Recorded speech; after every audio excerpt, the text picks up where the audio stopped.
majority of Kenyans have little to look forward to in the coming general election, according to research findings released by the Jesuit Hakimani Centre earlier today. According to the findings, corruption still remains a major issue, with 88.3% of Kenyans indicating that there is no connection between elections and issues, an indication that the achievement of the Vision 2030 goals is far from over. The research that was conducted in 24 counties between the month of November and December last year was in line with goals defined in the Vision 2030.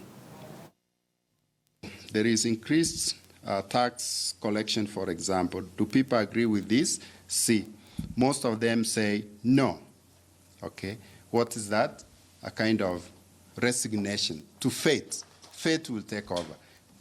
You see, this is our projection, this is our understanding that corruption is so entrenched that really there's nothing much we can do, almost. Of course, there are a few people who are very committed. And here are some of the reasons why people think that corruption will not end. So you can see people say the government doesn't have systems in place, there's political interference, but there are also those who think that somehow this can be fought. But most people, as you can see, think that corruption is not going to end anytime soon. And that's a very important question for these elections, as we'll see in a moment.